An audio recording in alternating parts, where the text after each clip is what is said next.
Hello there, dear companion. Today, my intention is to address you directly, not as a pundit or an instructor, but as an individual who holds profound reverence for the journey you've traversed.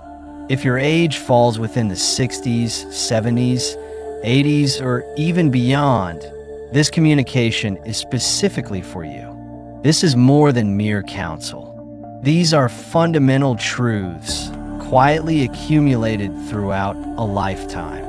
They stem from narratives I've encountered, errors we've all committed, and insights that only the passage of time can bestow. A few of these insights will bring a smile to your face.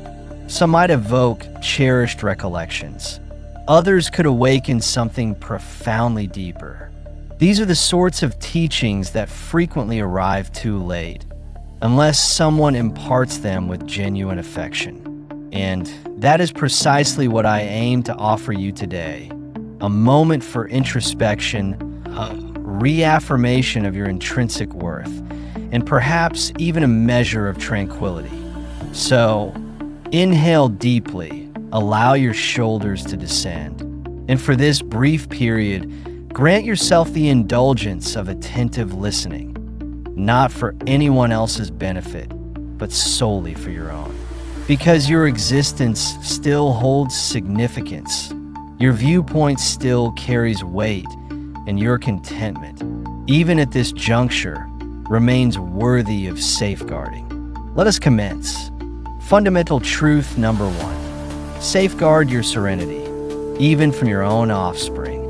You cherish your progeny profoundly, limitlessly, without condition. Yet, affection does not necessitate relinquishing your inner calm, and it certainly does not imply forsaking your entitlement to discretion, particularly concerning your fiscal matters. You have devoted an entire life to diligent effort, astute saving, and making concessions for your household.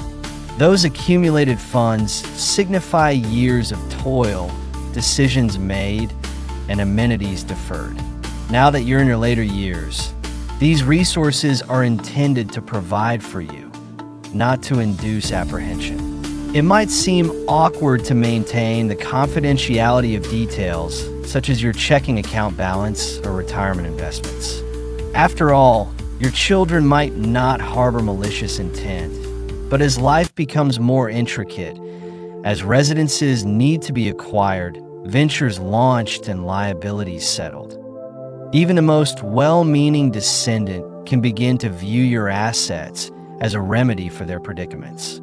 For instance, recent data from a 2023 Federal Reserve study indicates that a significant percentage of American adults face financial emergencies, which can sometimes lead to adult children seeking assistance from parents.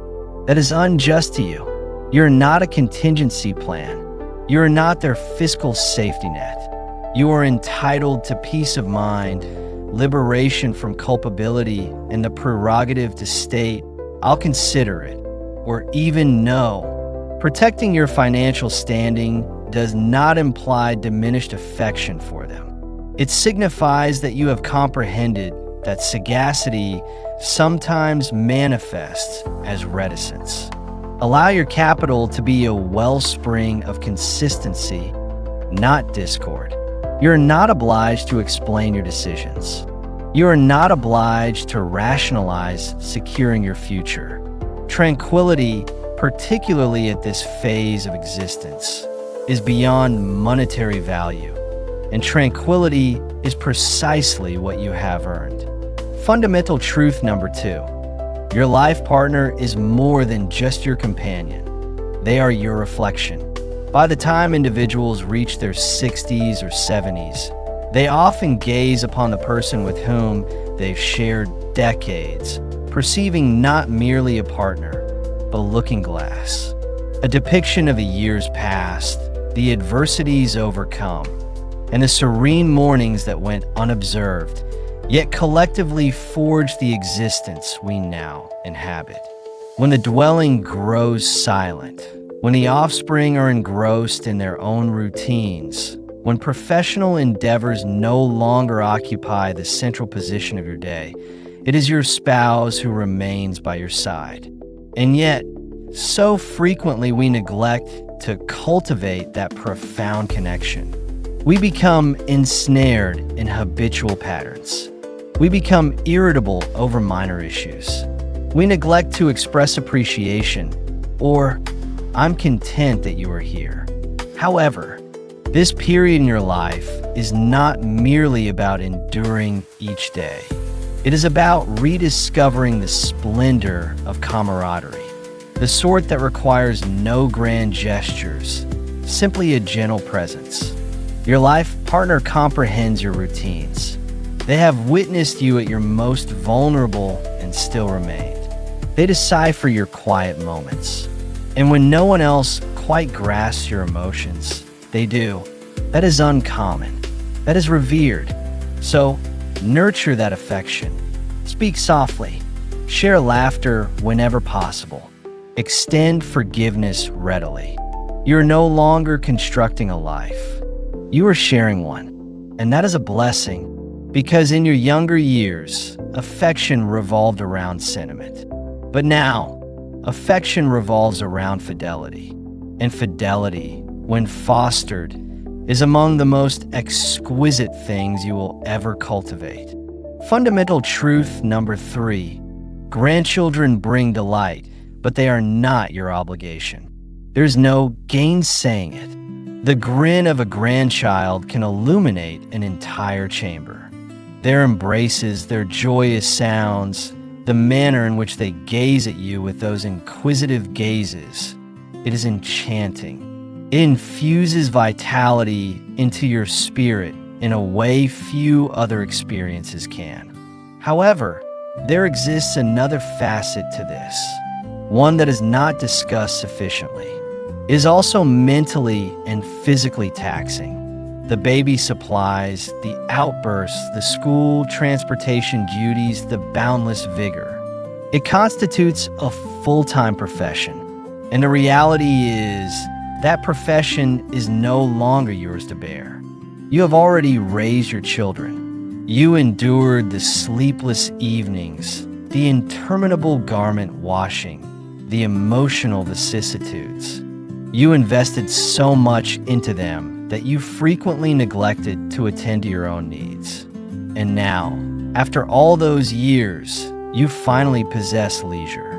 Time for repose, time for contemplation, time to relish the activities that bring you contentment, not merely obligations. Providing assistance is splendid. Being involved is commendable. But assuming full responsibility, that is where the demarcation must be established. Not because you lack affection for them, but because you also need to cherish yourself. Your vitality is not boundless. Your well-being is not something to jeopardize. And frankly, the more you provide, the more it becomes anticipated. Appreciation wanes. Limits become indistinct. And soon, you are not merely visiting the progeny, you are rearing them. This trend is notable, with a 2021 Pew Research Center study highlighting that 10% of grandparents in the U.S. live with grandchildren under 18, and many take on primary caregiving roles. You have earned the prerogative to state, "I am here to love, not to nurture." Be the chronicler, be the haven, be the cherished memory they carry into their adulthood. But do so in a manner that honors your tranquility, because affection should feel unburdened, not like a supplementary full-time commitment. Fundamental truth number 4. Your residence is your sanctuary. As we advance in age, our bond with our dwelling deepens. It ceases to be merely a shelter or 4 structural divisions. It transforms into a domain permeated with recollections, calm routines, and a sensation of comfort that arises from simply being encompassed by possessions that are undeniably yours. The aroma of your preferred armchair, the particular sound the flooring emits near the passageway, the images adorning the partition. All of these constitute segments of your narrative. That is why it is crucial to cling to your abode, not solely in a physical sense, but emotionally as well. There may arrive a period when your children tenderly propose that you reduce your living space, or that it is more opportune to sell while the housing market is favorable. Perhaps they even offer endearing assurances about caring for you or pledges to create accommodation within their own dwelling. And while their intentions may be benevolent, remember this: your dwelling is more than just a piece of real estate. It is your fixed point.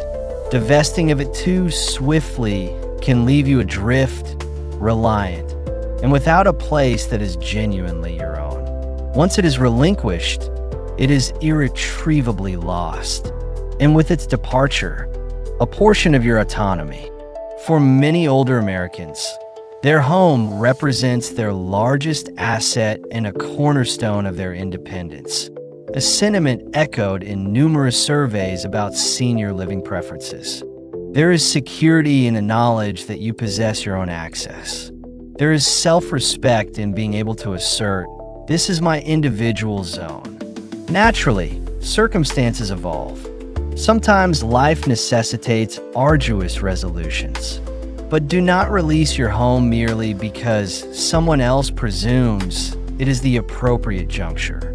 Let it be your determination, your moment, your selection.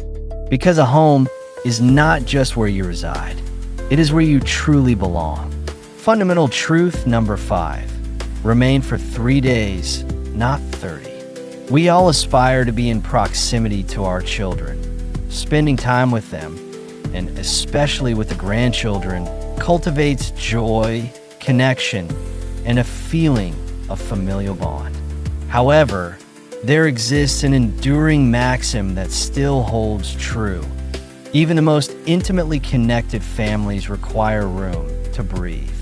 You might not discern it, but after a few days of residing in your child's dwelling, the atmosphere begins to subtly alter. Your internal rhythms may not align with theirs.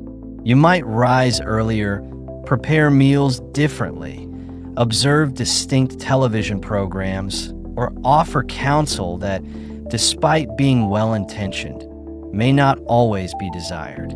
It occurs, and it is not about culpability. It is about established limits.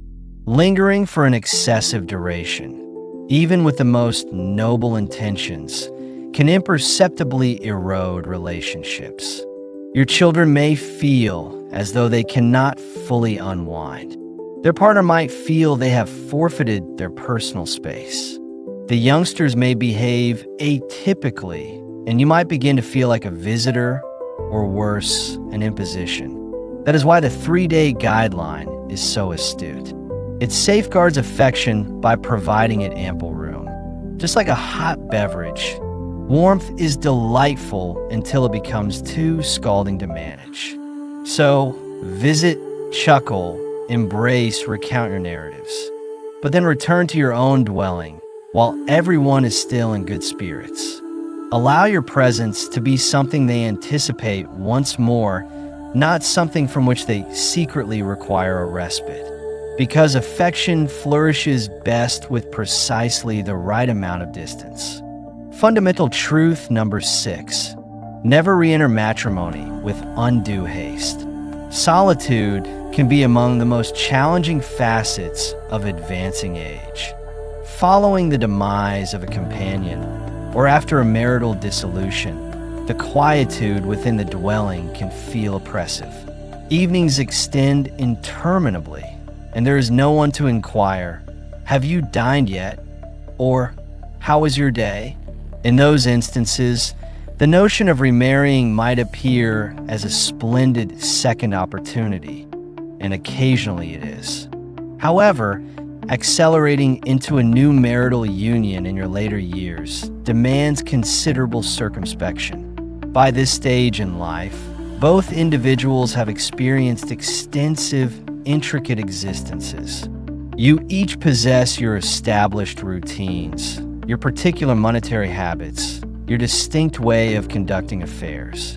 And integrating two fully formed lives together, that is no simple task. It can engender more disagreement than tranquility. A 2022 AARP study on dating after 50 found that while many seniors seek companionship, fewer are looking to remarry, prioritizing independent living and less formal arrangements. Beyond emotional compatibility, pragmatic inquiries arise. Will you combine financial resources? What transpires if one of you falls ill? Are your relatives accepting or subtly apprehensive? These considerations hold greater weight now than they did in your younger years. At this stage of life, an error is more difficult to rectify, and the repercussions are more profound. This does not imply that you must endure isolation. Companionship, fellowship, even romantic connection, all remain delightful, all remain achievable. But they need not manifest in the form of a marriage certificate. Grant yourself ample time. Ascertain what you genuinely desire. Inquire whether you are selecting affection or merely seeking to evade loneliness. Occasionally, peace and liberty can be more gratifying than concession, because affection should impart lightness, not novel burdens. Fundamental truth number 7, fret less. Truly, profoundly less. Anxiety possesses a propensity for infiltrating our lives without soliciting authorization. Sometimes we lie awake during the night, contemplating our offspring, our physical well-being, the expenditures, or simply pondering what lies ahead. The older we become, the more time we seem to spend absorbed in our own thoughts. And while apprehension is natural, persistent worrying is not a mark of devotion. It is a burden we were never intended to bear indefinitely. You may feel that worrying assists you in maintaining command, that if you do not dwell on it, something adverse might transpire. But the reality is, worrying does not prevent unfortunate events from occurring. It merely deprives you of contentment in the current moment. It robs you of tranquility, repose, mirth, and connection. You have experienced enough in life to recognize that most difficulties either resolve themselves or are not worth fretting over in the first instance. Allow tomorrow's concerns to remain in tomorrow.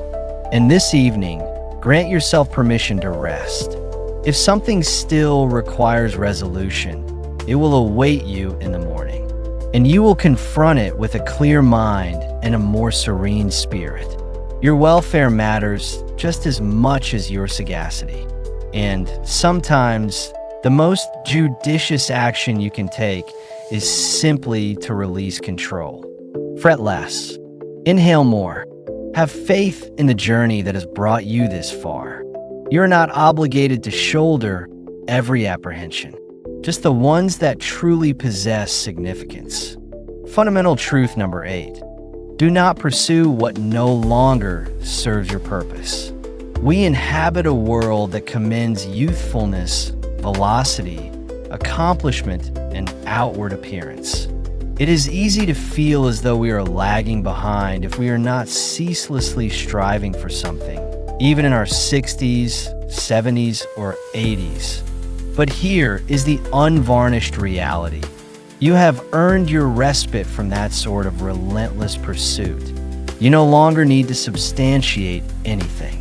Not to your neighbors, not to your progeny, not even to yourself. You have lived, you have endeavored, you have triumphed, you have stumbled, and through it all, you have matured. At this stage of your existence, tranquility is the fresh achievement. Simplicity is the new affluence. A calm dawn, a benevolent remark, a stroll in the sunshine. These are the treasures worth pursuing now. Release the compulsion to appear younger, to acquire more, to maintain pace. Let go of former designations you once held. And do not be troubled if others forget them. They do not define your essence.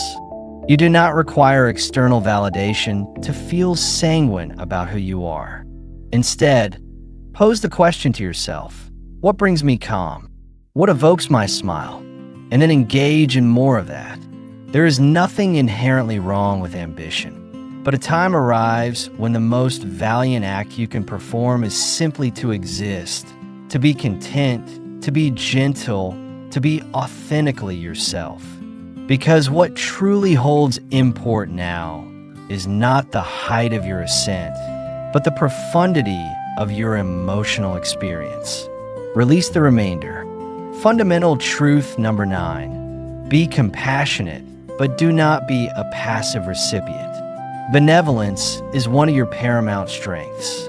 You have likely spent your life prioritizing others, extending your assistance, your temporal resources, your dwelling, and your affection. It is a commendable attribute, but there exists a point where benevolence, if not safeguarded, can transform into self-sacrifice and sometimes suppressed resentment. People may presume that because of your advanced age, you will invariably acquiesce, that you possess more time, more forbearance, or less of a right to object, and gradually, they may begin to infringe upon limits, not out of malice, but because you have not indicated where the demarcation lies. Being compassionate does not equate to being universally accessible.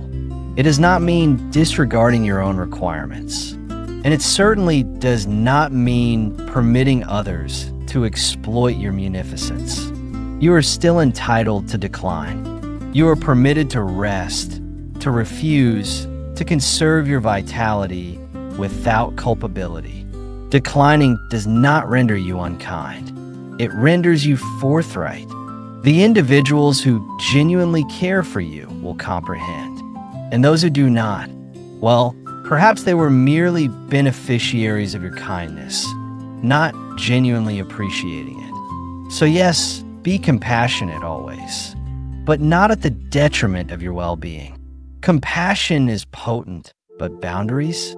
They are what imbue compassion with its potency. Fundamental truth number 10. Do not extend funds you cannot afford to forfeit. Assisting others is inherent to your character. Throughout the years, you have probably provided more than individuals realize, whether it was time, counsel, or fiscal assistance. However, as you advance in age, your relationship with capital ought to evolve. Not because you have become self-centered, but because you have finally earned the prerogative to prioritize your comfort. At this juncture in life, you likely do not have decades remaining to recuperate from a financial misstep. So if someone solicits a loan, pause. Inquire of yourself, can I truly bear to part with these funds? Not just materially, but emotionally? Because the reality is, once funds depart your possession, you may never witness them again. Even with the most noble intentions, circumstances shift, promises dissipate, and the individual you attempted to aid might one day merely evade your communications instead of offering gratitude.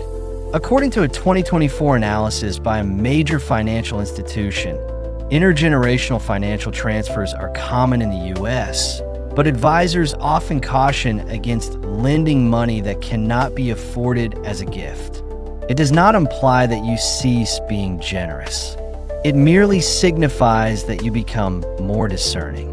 Provide assistance if it brings you gratification, but do not provide assistance out of compunction and never loan funds you would regret losing. You have exerted too much effort for too long to allow someone else's inadequate foresight to imperil your tranquility. Support judiciously, love openly, but safeguard your fiscal stability as the valuable asset it truly is, because that is precisely what it is. Fundamental truth number 11. Do not jeopardize your physical well-being for anything. there exists a prevalent misconception we frequently embrace. It is merely a minor discomfort, or I will rest later. But when one is older, minor issues can rapidly escalate. That soreness in your back, the missed meals, the wakeful nights, they all accumulate. And disregarding your corporeal form is no longer something you can afford. Your health constitutes the bedrock of all else. Your liberty, your comfort, your self-respect. Without it, everything becomes more challenging. The reality is, no measure of affection, accomplishment, or wealth can supplant a robust physical condition. So, heed closely what your corporeal self is communicating. When you experience fatigue, rest. When something aches, have it medically examined. Do not endeavor to persevere for another's sake, and do not dismiss it simply because you were formerly in good condition. This is your singular body, your enduring companion. Treat it with the attentiveness and forbearance you so frequently extend to others. Consume nourishment that energizes you. Engage in movements that preserve your adaptability and vigor. Sleep when necessary, and permit others to assist when you cannot manage independently. Prioritizing your self-care is not selfish. It is imperative, because when you remain healthy, you remain genuinely yourself. And that is the paramount gift you can confer upon your dear ones. The most robust, most joyful iteration of yourself. Fundamental truth number 12. Indulge. Yes, indulge yourself. You have accumulated savings. You have made sacrifices. You have foregone minor indulgences so your family could possess more. And for many years, you took pride in that. You ought to be proud. But now is the moment to reciprocate to yourself. That journey you've envisioned, undertake it. That dining establishment you always bypass but never enter, patronize it. That fresh armchair, the luxurious bedding, the footwear that genuinely provides comfort for your feet. You no longer need to justify these things. You see, the objective of saving was not merely survival. It was so that one day you could relish life without compunction. That day is today. You have earned the prerogative to feel good, to indulge a little, to commemorate minor delights without seeking anyone's authorization. Do not await the opportune time. Do not reserve the fine crockery for visitors. Do not leave the garment with the label still affixed, awaiting a special event. This is the occasion, this very moment, this phase of existence, this current version of you. You are not acting imprudently. You are acknowledging the exertions of your past by allowing them to enrich your present. After all, what benefit is a lifetime of accumulating if you never pause to savor the sweetness? Indulge, smile, appreciate. Life is intended to be experienced, especially now. Fundamental truth number 13. Remain youthful where it truly counts. Chronological age is not merely a numerical value. It is a mental disposition.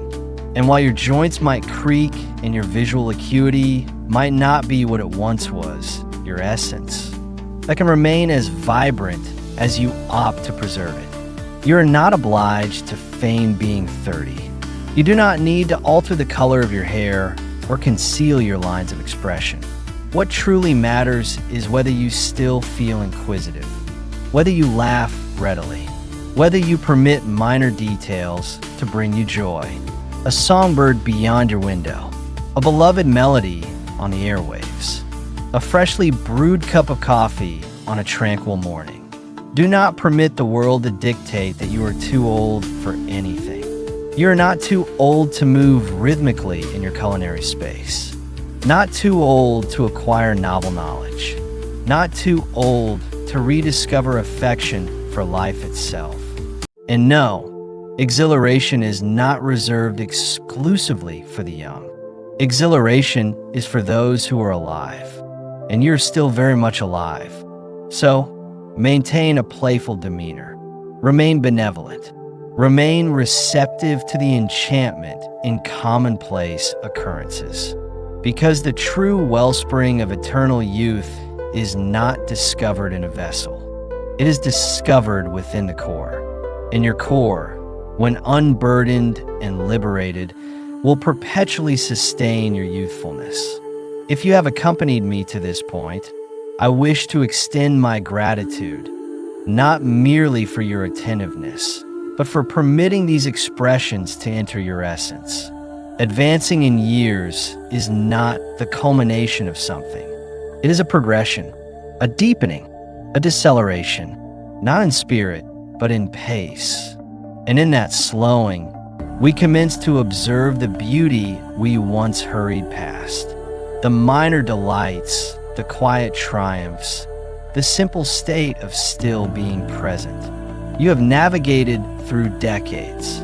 You have experienced affection and sorrow. You have constructed a life, one that merits honor, not haste.